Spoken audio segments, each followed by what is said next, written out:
Okay, everyone. So today we're gonna look at the title, the Phantom Menace. Now I know I could say so much about this. I really like this movie, and um, so basically, I've seen going in the rounds that maybe maybe they should rename this movie, or maybe it should have been called, The Rise of Skywalker, right? Just as a joke. Now we know The Rise of Skywalker is kind of the name of I think it's episode 9 or one of the later episodes. So anyway, so I thought maybe, I don't know, maybe we should think about that, right? So in my view, um, first off, I mean, there's so much that I could say about the Phantom Menace itself, right? Like, first off, I think it's a perfect title. I'll just say that right now, off the bat. The Phantom Menace is a perfect title. Not with well, first off, because let's just start off with the Phantom Menace can be so many people, right? Like Anakin is kind of the Phantom Menace, but also Darth Maul, and then Palpatine, and there's so many. It really is a story about something bad happening in what is otherwise a peaceful republic. And so the Phantom Menace is apt because it talks about we're seeing the start of something that's ominous, that's bad. And so that's really what the Phantom Menace, the title is alluding to. And when you look at The Rise of Skywalker, which some people have said, as a joke, like, oh, well, maybe they should call it The Rise of Skywalker. And what I would say to that is, even though, yes, Anakin, it's not really about the rise of Anakin, right?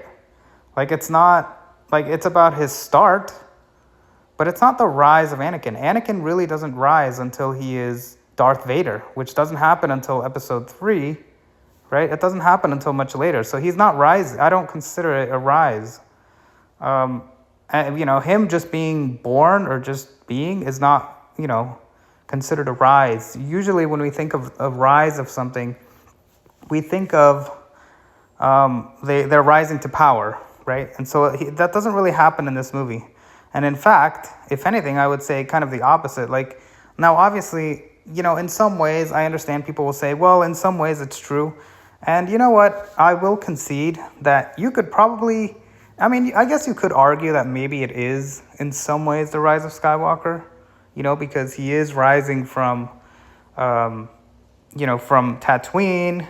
So I guess what I'm saying is I guess what I'm saying is that, yes, perhaps you could retitle. Obviously, this isn't the only title that you could have. It could be The Rise of Skywalker, I guess, if you really wanted to, argue that maybe, we're kind of seeing how Skywalker started, how Anakin started. But in my view, from an overall picture and knowing that, and I hope it's not a spoiler for anyone, but knowing that Anakin Skywalker is Darth Vader eventually. So if we know this, the rise of Anakin, I think, would be him being a sort of him being this, becoming Darth Vader, or even becoming a Jedi, which we don't see until episode 2. We don't even see that in this movie either. So this movie is really about him as a child, but of course, and so in some ways, though, he is a Phantom Menace, right? Because he's a menace, but he's recognized, as you would see in the movie. The Jedi Council, actually, Yoda recognizes that he is a menace, that he's not really he's not really made for, or I should say, that Anakin has. They're afraid because they think he's powerful, but they can sense that he is his motivation. I guess, I don't know. You know what? That's a good point. I guess, I don't know.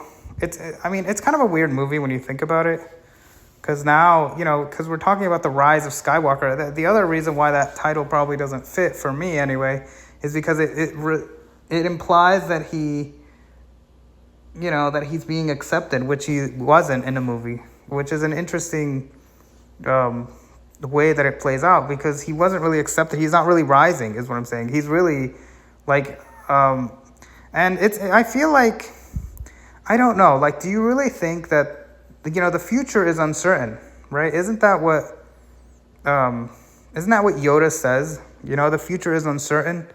And so, yeah, but I mean, it's really hard. I think it would have worked better as a story if maybe Anakin hadn't been so extreme. As well, he's not in this movie anyway, but at least in episode 2 and episode 3, especially episode 3, like, I feel like, maybe he could have been a little more redeeming but he gets pretty extreme. So it's kind of a big miscalculation, but at the same time, how are they supposed to know, right?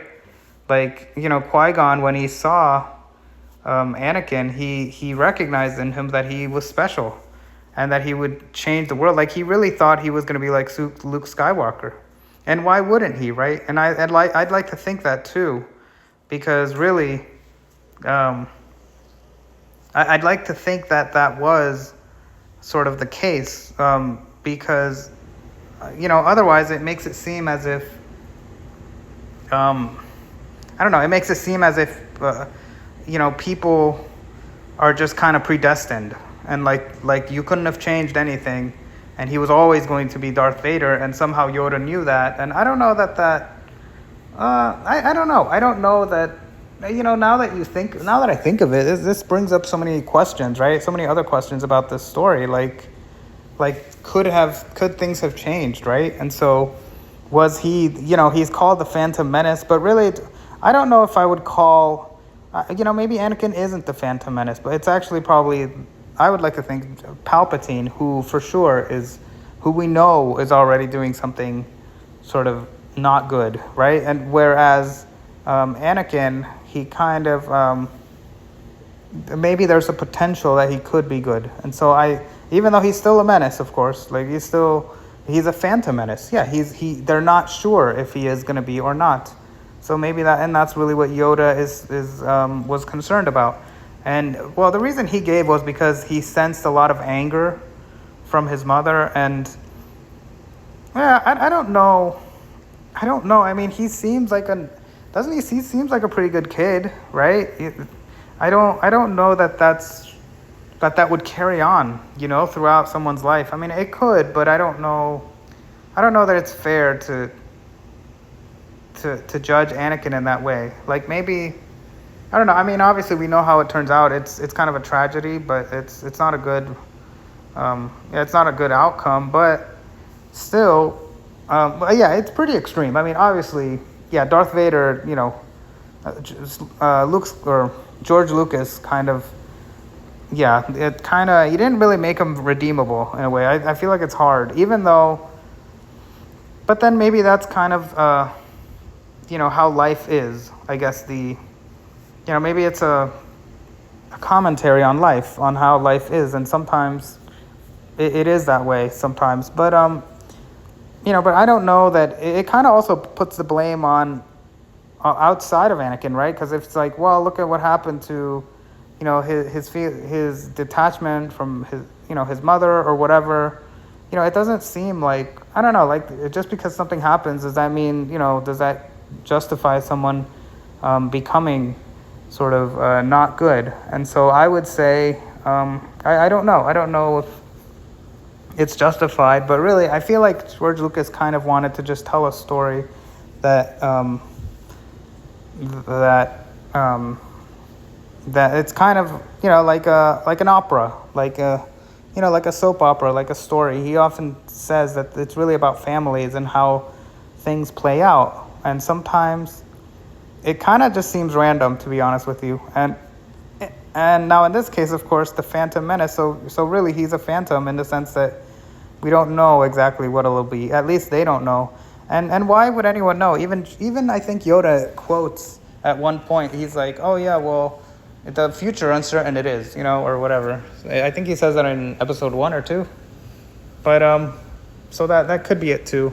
But yeah, I see the Phantom Menace. I certainly don't. So I prefer the Phantom Menace over the Rise of Skywalker, or I think the Phantom Menace is the perfect title, to be honest with you. I think it works really well with the story and what it at its ultimate core, what it's about, which in this case it's about the rise of something that, or not the rise, but like the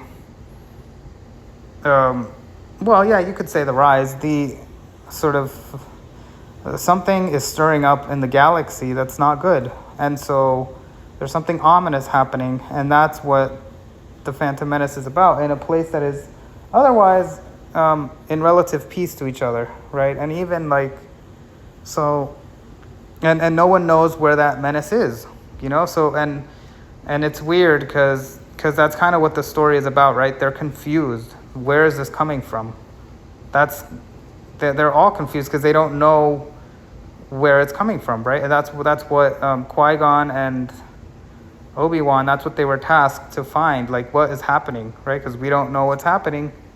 We don't know what's happening. They got to figure out what's going on in the galaxy, in Naboo. Yeah. So once again, as far as now, I guess we could just take the time to look at this picture, and how these Jar Jar could be the Phantom Menace, right? Like, okay, like these are all characteristics. Jar Jar, I feel like Jar Jar could have been a good character. I mean, he certainly helps. They all help each other out, and so people don't realize how it's actually a pretty good story, and how George Lucas, they all kind of play an integral role. So if it wasn't for either one of these, all the things wouldn't have happened, right, the way they did. And in some ways, right, in some ways, it's kind of like sometimes they make mistakes, but the mistakes cause good things to happen too. So like even in the case of Jar Jar Binks, right, like he's thrown out of his village, right, because he because he misbehaved. I can't remember some silly reason, but then he comes back and saves them, right? Because he teams up with these people and he helps them out, and so really he's kind of he was a menace, but he wasn't really a menace. He was a menace for the people of the Gungans, right? Who live in the what is, I can't remember the underwater world, but what it's called. But he's the Phantom Menace, right? Because he's a menace, but he's really not a menace. He's a Phantom Menace. He's a fake menace. The Phantom meaning like a ghost, like something that is but really isn't. That's what Phantom, it means a couple of things, but that's one of them, like a phantasm. Like it was something that I thought it was this way, but it really isn't. Or something that's not actually there. Or something that you don't know. It's a wonderful word. It's a wonderful title. And it's absolutely, in my opinion, the best title of Episode 1. So, absolutely. And so, yeah, he is a Phantom Menace for the people for the Gungans, because they thought that he was a menace, but he isn't actually. So he was a Phantom Menace, right, to his own people. And he would eventually go and save them. And the thing is, he has a good heart. Isn't that what, he has a good heart, and he's also really smart, like in his own way. He has skills, right? Doesn't he have amazing, when you see him when he's and he's able to talk to people, but that, I mean, how do you become friends with Jedis? You know what I mean? Like, who does that? It's not something the average person could do, but Jar Jar could do it. Like, Jar Jar is pretty amazing. He gets himself into trouble, but he also gets himself into wonders as well. So Jar Jar, really, he was a menace, but he wasn't really a menace, and he eventually ended up saving his own people. And I mean, it's great that George Lucas, I guess, made him a senator afterwards, but I feel like George Lucas didn't really develop Jar Jar as best as he could have. But certainly Jar Jar Binks was a great character in that regard. And like I said, I love the title. I love that the title can be a good thing or a bad thing, right? We just showed that it can be a good thing, right? In his case, the Phantom Menace is not necessarily a bad word either. It just means that they thought he was a menace when he wasn't. Same thing with Obi-Wan, or with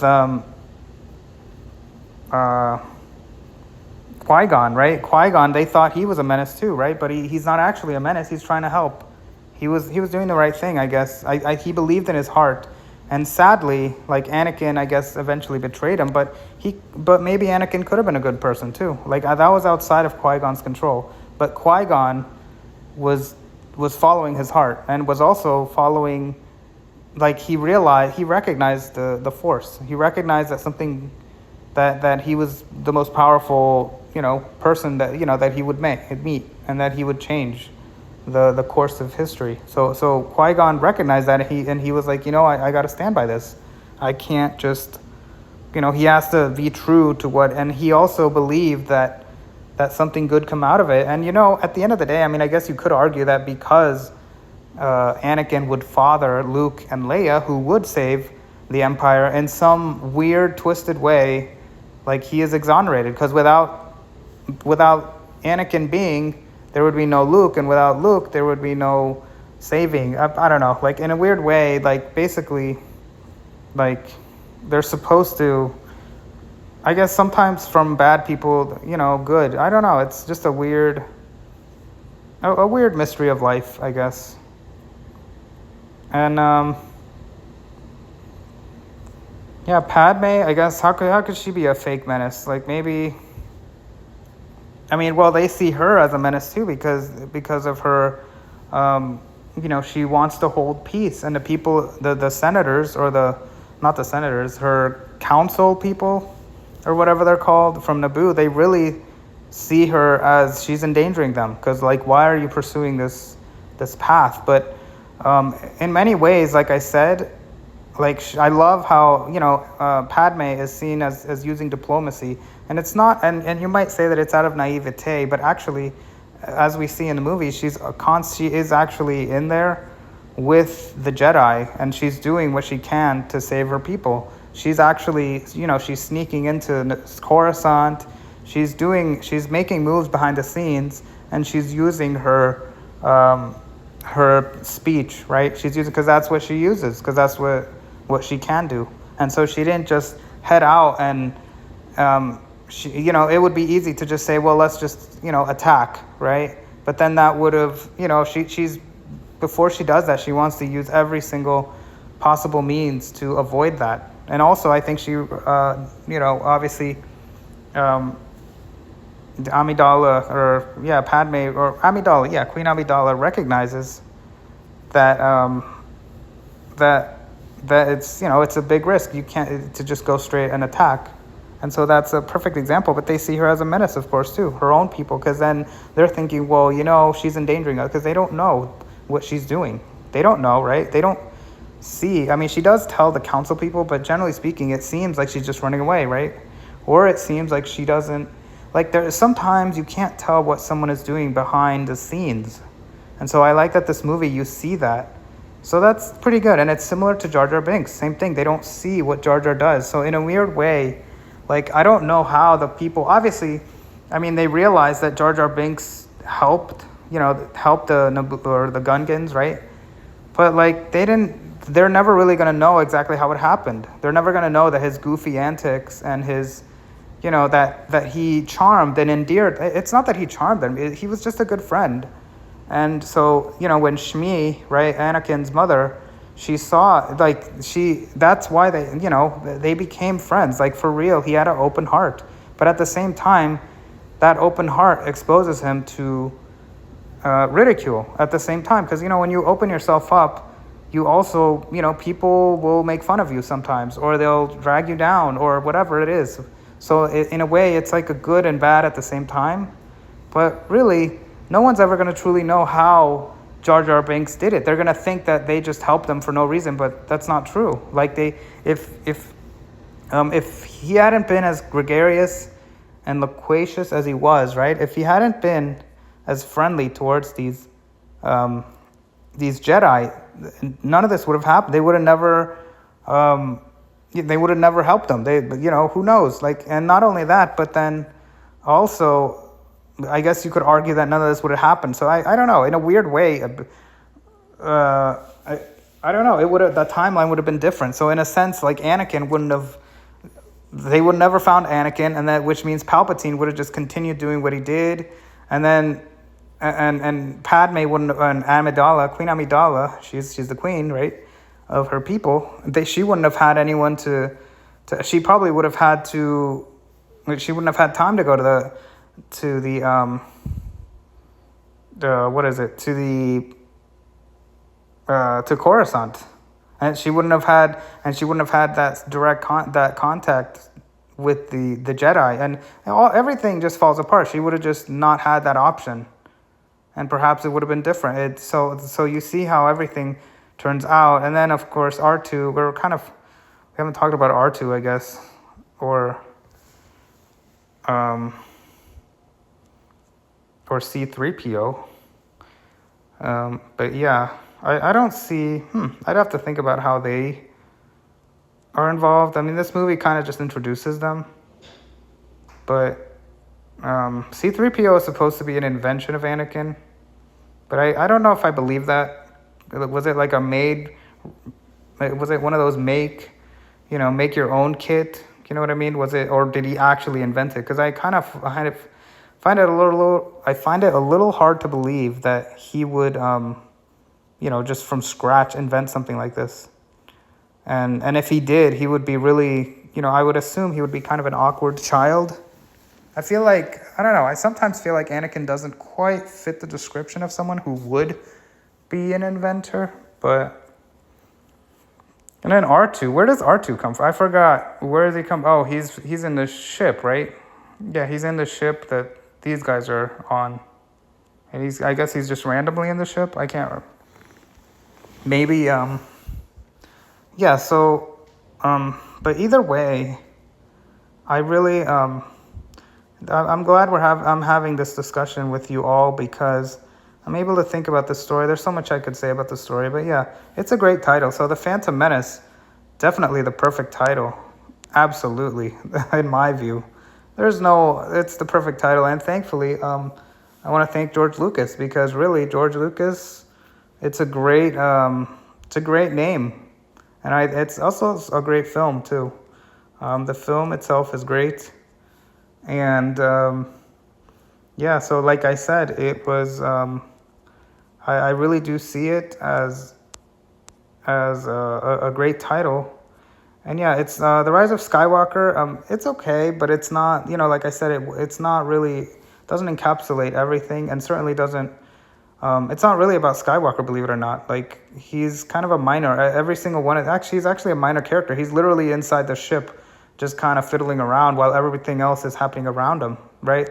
So I don't even think, a young person cannot really be the main character, to be honest. Well, sometimes, but not in this movie anyway. So it's really not about Skywalker anyway.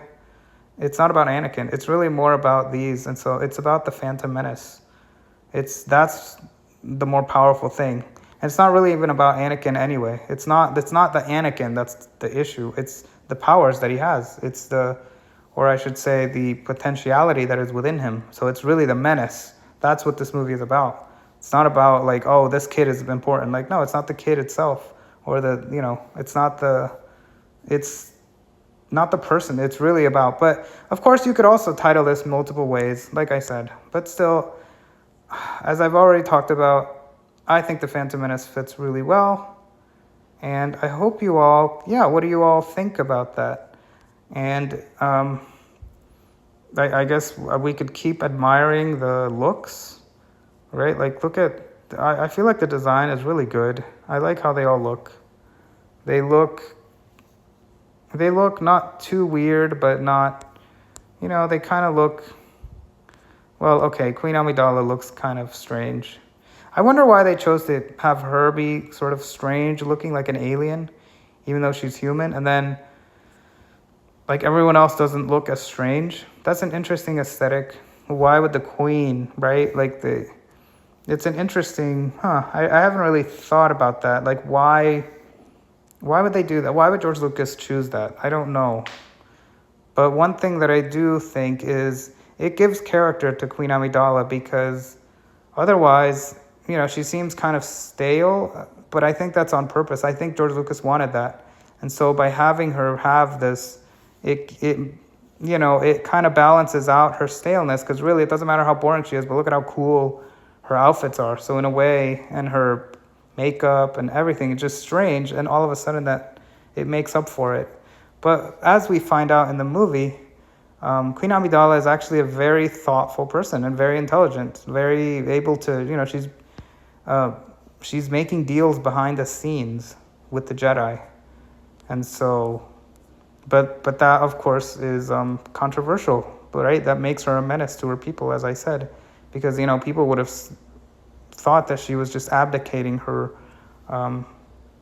responsibilities, not doing it's always, every decision that you make, people are going to scrutinize it, and sometimes people feel like maybe more force is needed or maybe less, but that's why I guess you could always be, depending on what the perspective is, people could see you as the friend or the foe. And that's kind of what the title of the Phantom Menace is about, right? Because they could all be, right? Like maybe Qui-Gon is the Phantom Menace. Like, why is he doing that? Like Yoda really, they were really kind of going outside of the norm. But, in the case, because the Jedis had the rules and Anakin didn't fit the rules. So he technically wasn't supposed to be a Jedi. That's kind of what this movie is about. But, I think Qui-Gon kind of understood that maybe, that the rules, the rules are, but sometimes, I guess, I don't know. Obviously, the rules are important in certain cases, but then in other cases, it's not that you're breaking the rule, but it's just that you can make an exception if there is sort of an outstanding experience, which in the case of Anakin, Anakin certainly fit that experience, where it was an anomaly. And so in that sense, it was not completely irresponsible, right? I mean, obviously, it's not like Qui-Gon was putting him to be like the supreme leader of all the Jedi or something. Like, no, he was just saying, hey, let's just train him. That's all he was saying. He was saying, hey, he could do it. And I think it's sad, of course, what happened, right, with Anakin, but I guess but sometimes there's just no way that I think Qui-Gon could have known one way or another if that would happen. So, and then Darth Maul, I mean, I guess he's a pretty cool character. Yeah, well, he's a Phantom Menace, I guess, because, we don't know. We don't know where he comes from. We don't know who. Yeah, it's interesting. I always think Darth Maul is an interesting character, not just in his design, but also in how Darth Maul, I like that it's less is more. Like with this movie, he doesn't even say anything. Does he ever talk? Or he does talk, but he rarely talks. And that makes him, I don't know, it's hard to tell because you can't tell if he's intelligent or not. Like, it's just hard to, kind of makes him interesting. But in a way, I think I think Star Wars should have just left Darth Maul alone. I know that they, revive him later on, as a spoiler alert, I guess, but they revive him later on. But I don't know, maybe they should have just kept him, because less is more sometimes. It's more, I don't know, I think it's interesting the way it is. We really don't know, just based on this movie. If you just go by this movie alone, you don't really know, what he knows, why he's doing it. So he is a menace that is truly a phantom in that sense. You don't even know if he's intelligent. I mean, for all we know, he could just be some cyborg or something. He barely talks. For all he knows, maybe he is just a puppet. He doesn't really think through things. It's hard to say, right? It's hard to say if he's really intelligent or not. It's, I guess the quote, because he doesn't, we don't know. But, so like I said, I really like these characters. And then, of course, there's the menace of these robots here, whatever they're called. I forgot what they're called. They're droids, battle droids. And there they are. They're nicely lined up, actually, like that. Very nice, the Phantom Menace. The droids are kind of funny, actually. It's funny how these droids have more character, and then the human is like a robot. It's kind of funny. And this guy's like a robot, too. I even called him a cyborg, didn't I? And yet these, they have so much character. The battle droids have character. It's just a funny little thing that George Lucas put into it. and it's interesting, right? It's a good dynamic. It's great. I really like Queen Amidala's performance, and obviously these battle droids are like, they're funny battle droids. They actually talk and say, but like the thing is, I don't necessarily think that it's a language model as we would think of it. So it's 2024 and people are talking about Gen AI or whatever, but like I don't think it's that. I hope it's not that.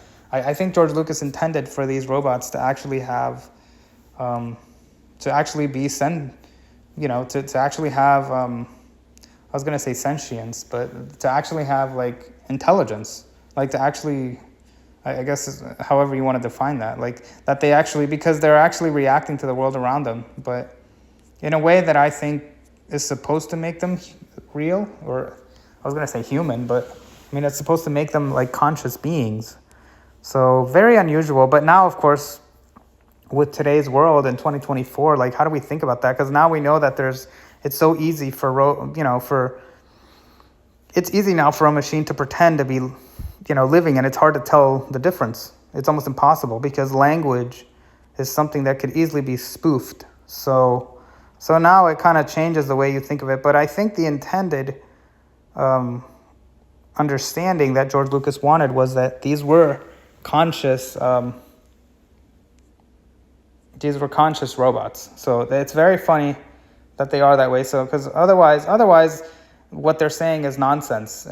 But maybe everything that a robot would say is nonsense anyway.